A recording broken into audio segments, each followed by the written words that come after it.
for tuning in. Why we use 400 amp service? 400 amp service is basically used in residential and commercial, and the reason why is when the service is required to be a bigger load. Basically, what happens is, you have, let's say, you have a pool, you have a whole bunch of other stuff going on inside of the home. The square footage also will um, will represent how much amperage you're going to be using. And of course, it all depends on how much circuits you have going on in the house. Let's say you have a total of maybe 4 or 5 stoves going on in the home. You have your washer and dryers. You have a oven. You have a whole lot of lightning going on in the house.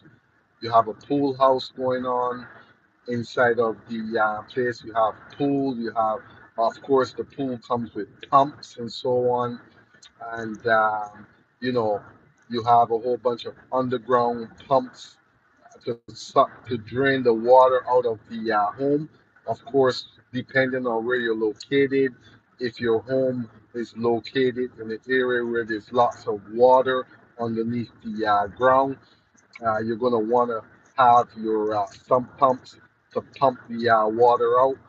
Very important. You're going to want to at least have those water pumping out of the pumping out the.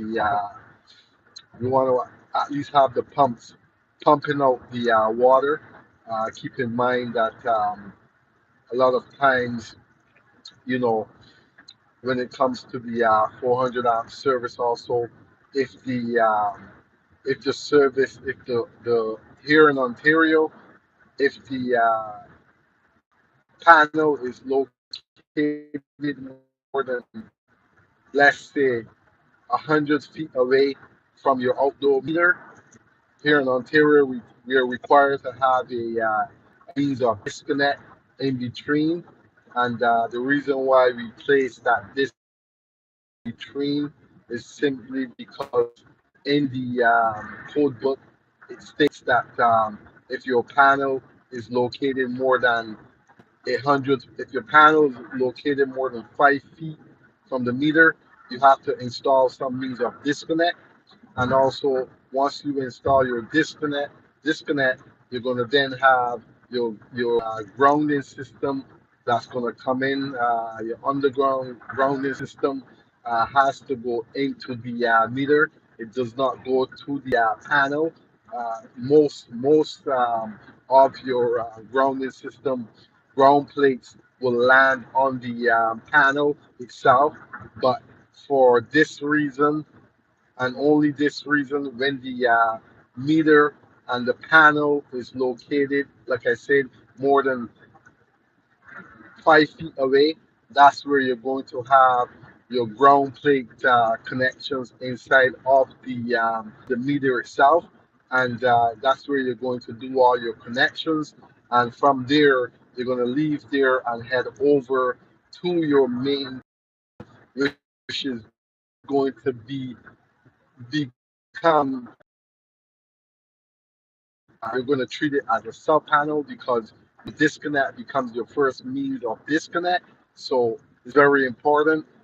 Here I have the picture in the background. This is a 400 amp meter a 400 amp fuse meter base, and 250 kc mil tech cable was used. Parallel runs, of course, so you want to plan out your runs also with Hydro or the utility company. Again, it's not you who will be planning that out. It's the utility company who's going to decide where and where your meter is going to be located at the side of the home. And of course, if you want to relocate that meter, you have to again ask the utility company to relocate that meter. And if you do relocate that meter, then you're going to be charged so much amount of money to relocate that meter. So sometimes it's best to just leave the meter is originally where Hydro or the utility company told you to install it. Reason being is you're going to end up paying for the extras to relocate the meter. And of course, a lot of times you have to, when you're doing your underground service, you're going to be using conduit, which is going to be rated below frost, frost below frost is not going to be the same PVC conduit that you're going to use on the side of the home, or if you're doing a service above, or whatever the case it may be. It all depends. So very important. Again, I'd like to thank you guys all for tuning in to today's live stream. And if you're new to the channel, you can subscribe to the channel, stay up to date to my content. And for all those who hasn't checked out my playlist, you can check out my playlist also. A lot of exciting stuff going on in my playlist. Also, for all those who are new to the channel, you can join my other bigger channel where I just dropped a bigger version of the 400 amp service installation today. It's a 9-minute video.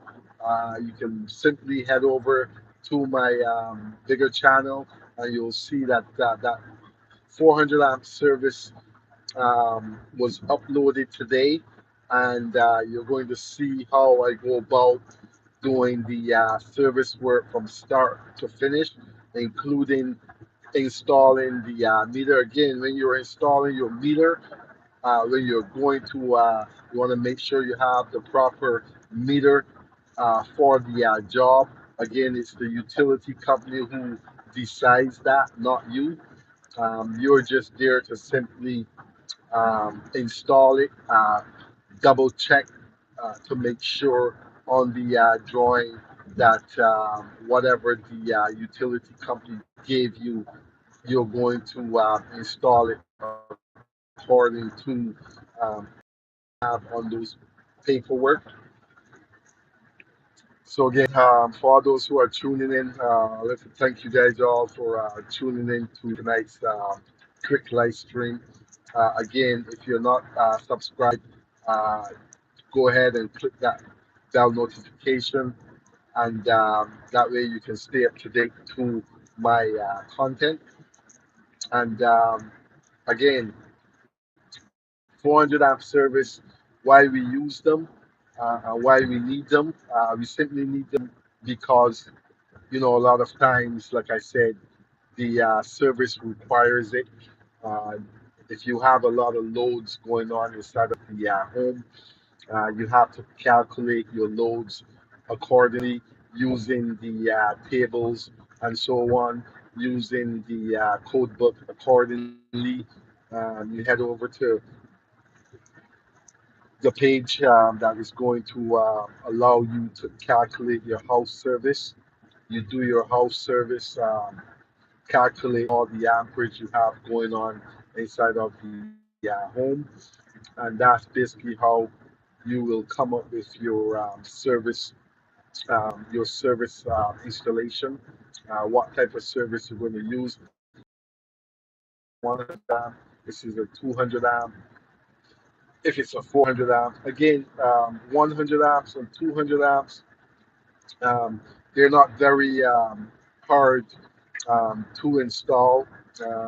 When it comes to the 400 amp service, it gets a lot harder because of the panel itself is much heavier.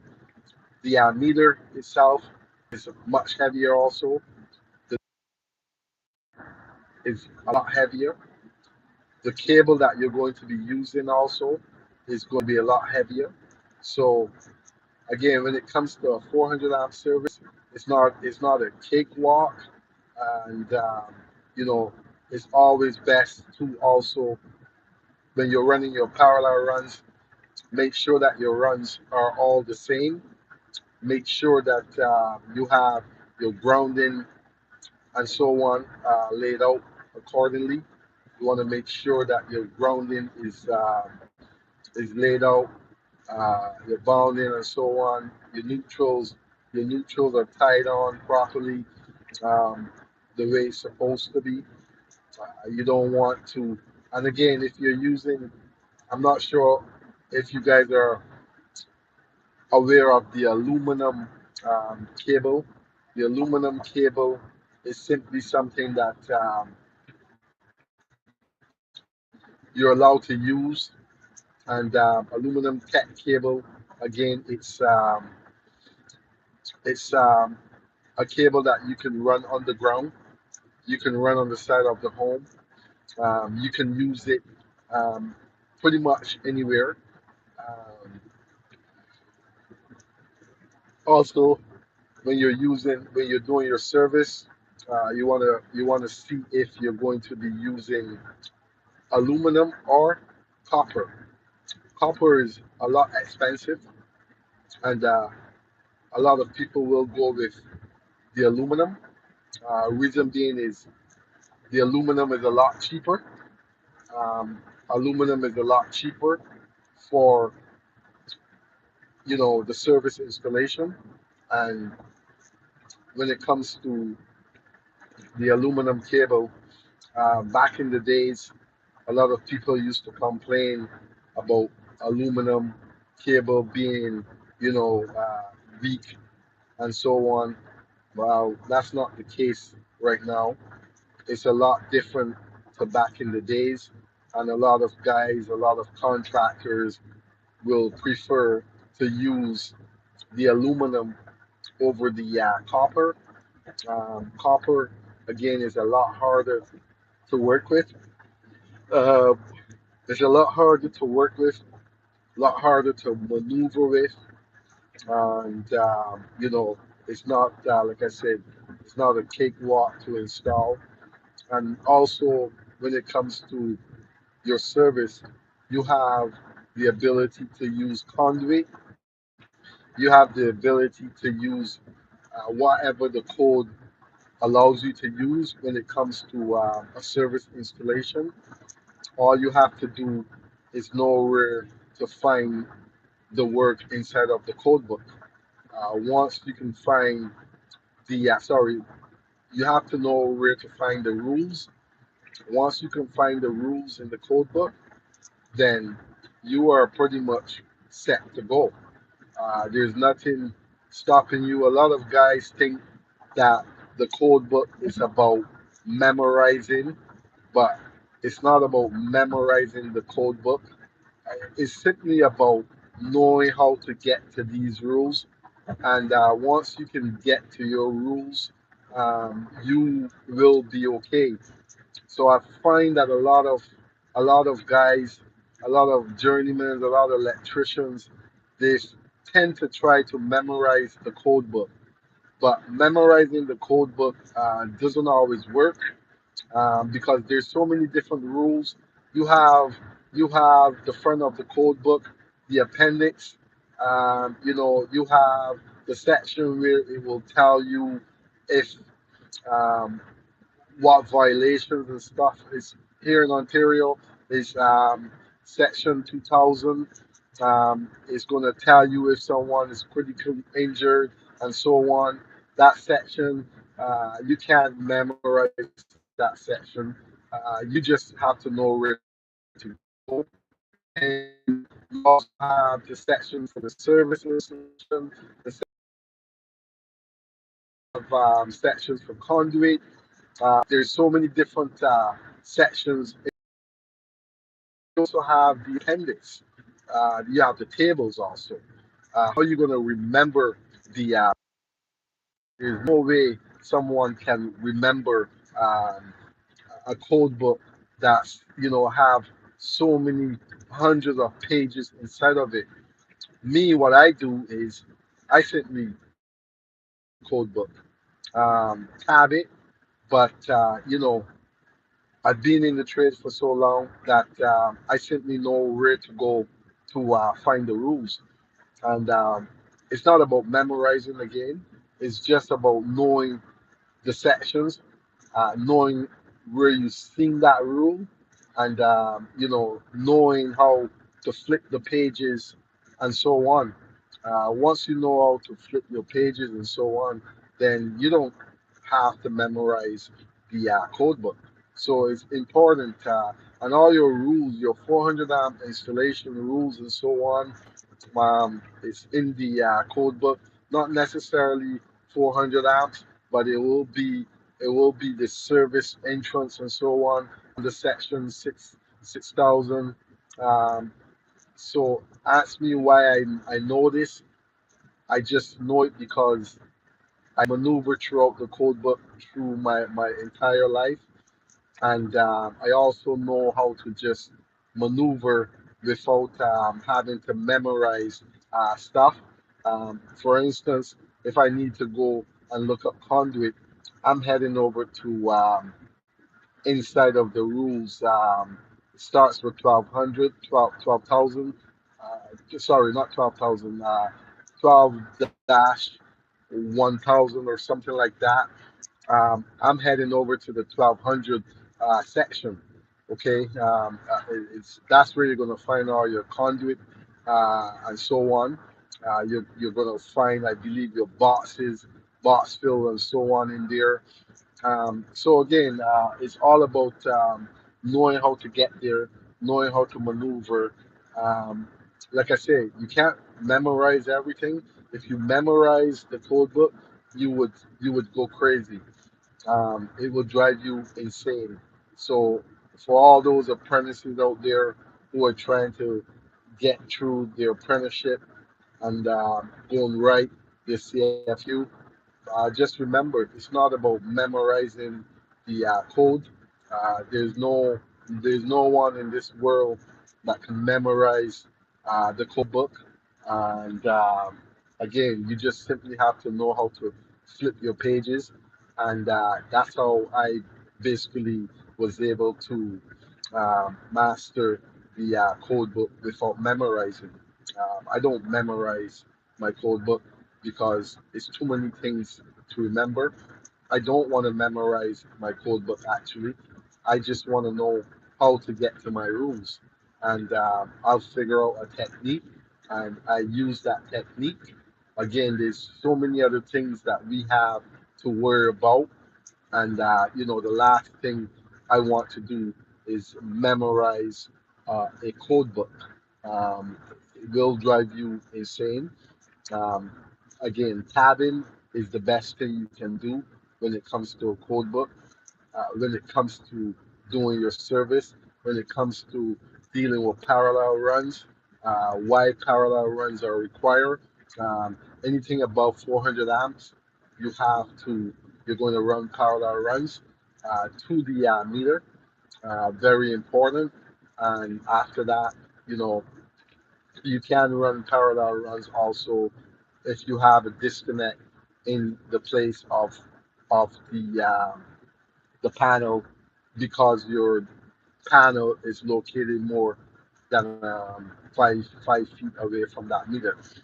Again, if you're located in the Ontario area, this is where I'm located, and this is basically, I'm basically going off of the Ontario code rules.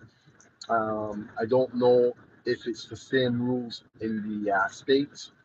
I'm not too familiar with the rules in the United States and so on. I do know that service is a service. I do know that parallel runs are used, and I don't see why it wouldn't be used in the states. Again, don't quote me wrong. Um, you know, Here, that's what's required when it comes to the 400 amp service. Parallel runs in order to power it up. And when it comes to your parallel runs have to be the same length. Whether if you start with tech cable, both cables have to be tech. Reason being is they both have to be the same length. You cannot run one tech and the other conduit. It doesn't work like that. It has to be it has to be the same length. So you think about it. If you run tech cable and you turn around and you run conduit, it's not going to be the same length. And also, if you are when you are running parallel runs, you're going to take the same path as the first cable. You're going to whatever you do on the first cable, you're going to do on the second cable. If you go up high for the first cable, you have to go up high for the second cable. The runs have to be identical. The runs have to finish off in the same spot at the panel, of course, and the other side of the meter. And then again, you have to make sure that once you're tying in your runs into the, let's say the meter, or let's say the disconnect, uh, even the meter, let's say the meter and the disconnect, you cannot you cannot touch um, cables. You cannot cross cables. You're not allowed to do that in the meter. You're not allowed to do it in the disconnect either. Um, Also, when it comes to the service, there's two different types of service in residential. One's underground, one's overhead.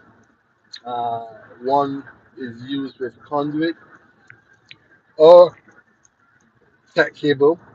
Um, when it comes to above, uh, above service, you have to simply use. You can use the PVC conduit, but if you're going through the east draft and so on, you have to use the rigid conduit, of course, and that's just how you go about doing your service work here in Ontario. Again, I'd like to thank you guys all for tuning in to the live stream tonight and taking the time out to support the channel. Again, I will be going live on Tuesday on my channel here.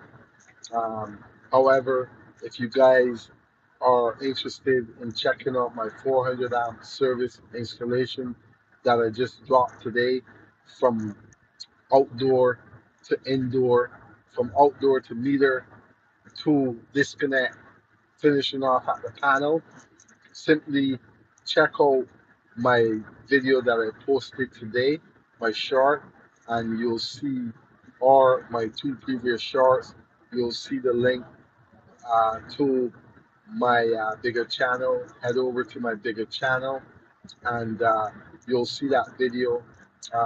You'll also see phasing.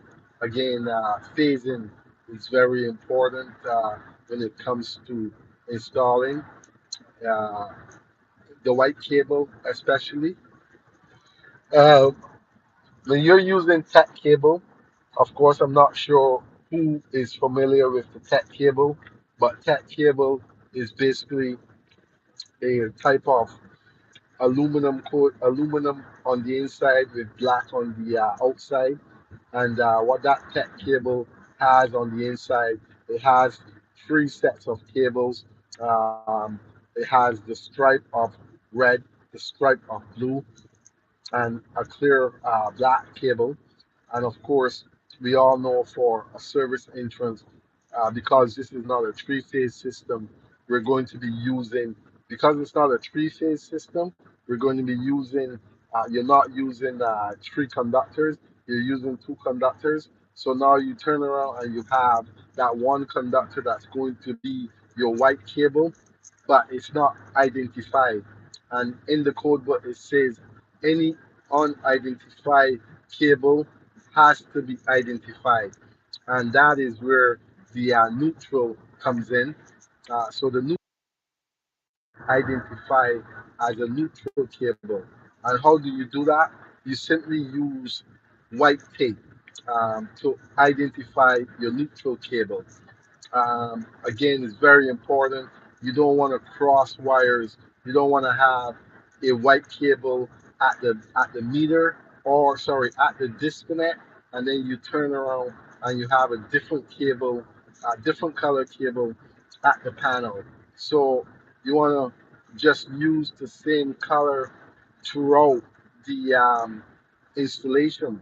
Let's say you take the red and you use it for your neutral, then at the other side of the panel, you're going to be using that same red strip as a neutral, but you're going to have to identify that cable, of course. Um, you will not pass inspection if that cable, that white cable, is not identified. There's a reason why it says any unidentified cable has to be identified in simple terms. So that white cable, you have to show it. You have to make sure it's labeled. You have to make sure it's taped. You have to make sure that the person coming after you is going to know that that's a that white cable is for the neutral. You don't want to leave a brand new service job and you don't have that white cable identified. Better shot in the disconnect behind me in the back here on the screen. You can see that I have that white cable identified. Well, that white cable is simply the neutral conductor.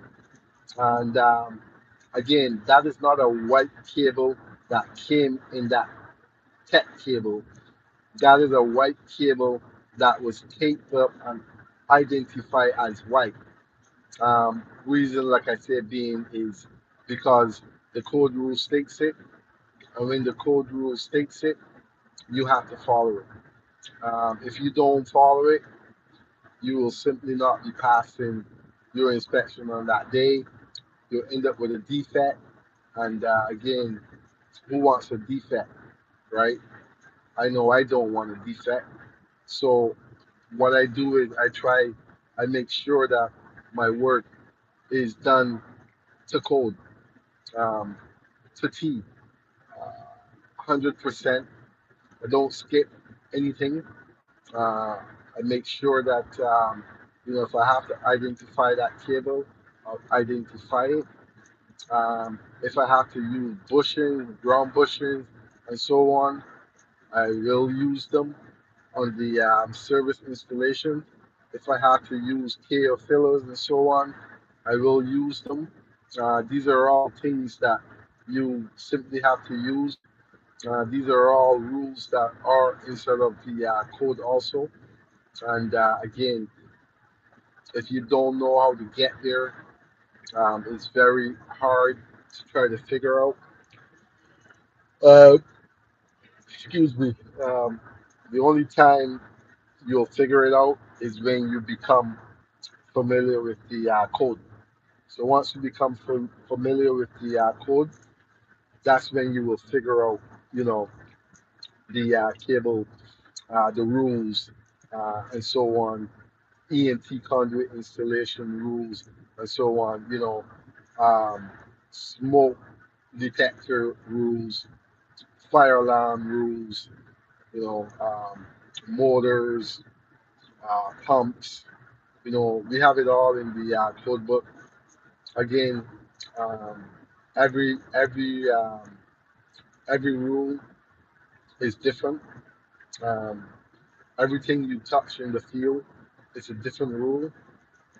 So you just have to keep that in mind that every rule and every job you do, let's say lighting, for instance, there's rules on that. Um, let's say you're installing a 400 amp service, you want to make sure you have a clearance in front of that panel, um, which is required by code. Having a clearance is very, very important. Reason being is you do not need to go on another object in order to do the job. It's already laid out for you. You just have to figure out a way to get it done. Okay, uh, I'd like to thank you guys all for tuning in to the live stream tonight. For all those who are tuning in, uh, you can drop a comment in the comment section. Let me know where you guys are located, where you guys are tuning in from today. Are you guys apprentices, DIYs, just getting into the trade?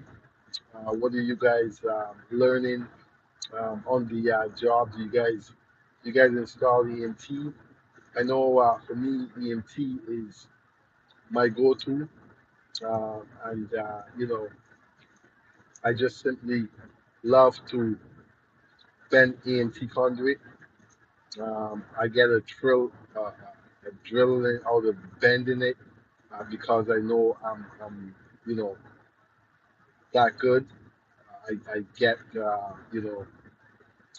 get hype when it comes to the conduit installation, and again, it's like I said, 400 amp service is not the easiest to do, but you have to figure it out. You have to learn it, and when you master it, you know, there's no telling what you can do when it comes to it. And so again, for all those who have tuned in to the live stream, there's not a lot of people on the stream tonight, so it could be because I'm doing a late live stream, and it could be the effect of it. You never know. But like I said, for all those who are tuning in right now to my channel, you can head over to my bigger channel. You can check out the small video that I dropped today. Very important. Check out the small video that I dropped. And again, in that small video, you're going to realize that, you're going to see me doing the 400 amp service, 400 amp main service. And you're going to, see excavators um, using the excavator to pull the main feed in from the hydro point. So I bet you guys didn't know that it's not all the time you're going to dig to run your service entrance. Um,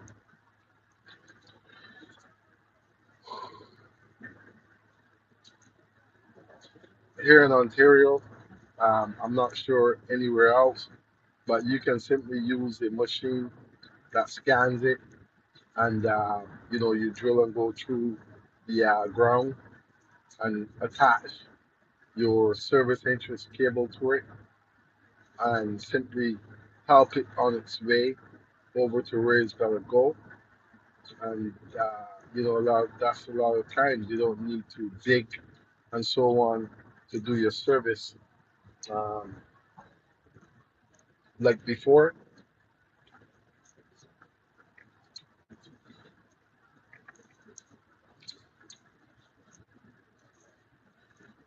Again, if you're tuning in for the first time, I'm going live on Tuesday. I will be going live on Tuesday at 6:30. Make sure that you hit your bell notification.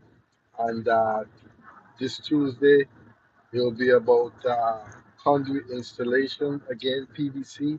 For all those conduit installation lovers, join me on Tuesday in the evening at 6:30 p.m. We'll break down the PVC installation. Again, for right now, for all those who are tuning in, I just dropped a 400 amp service installation video on my bigger channel.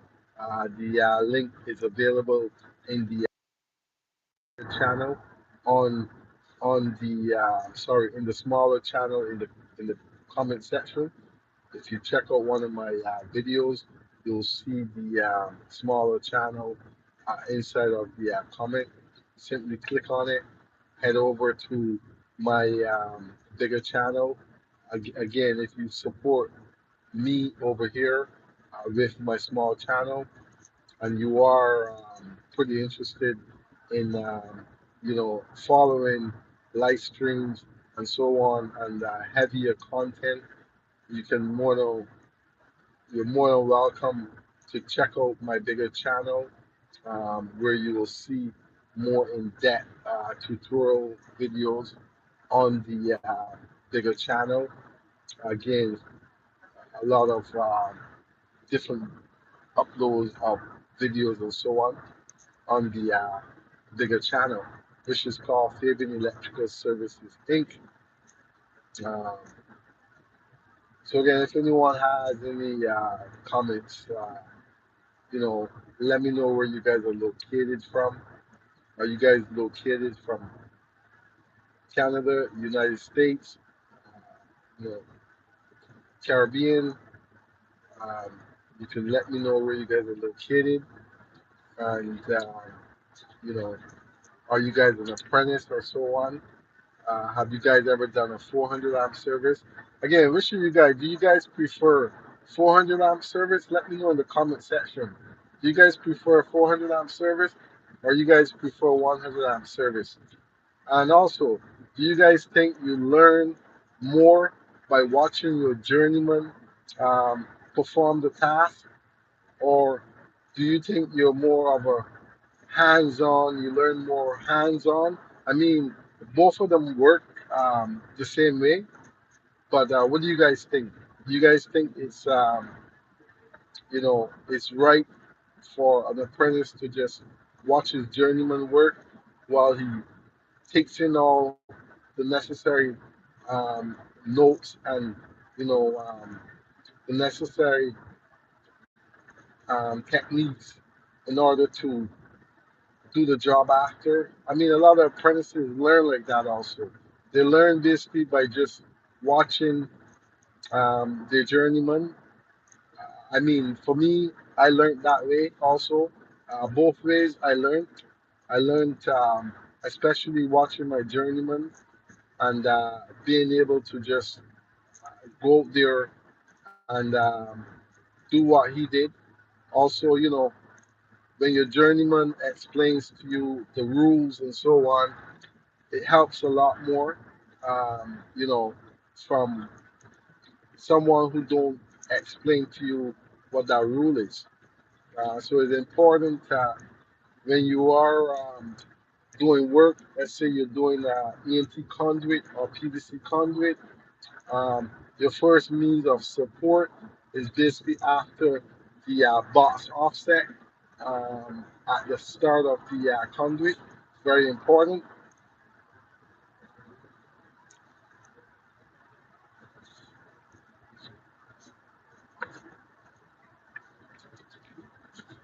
So again, for all those who are tuning into tonight's live stream, don't forget you can double tap on the screen to like up the live. It helps with the channel. And again, if you're tuning in here for the first time, I'm Fabian from Fabian Electrical Services Inc. And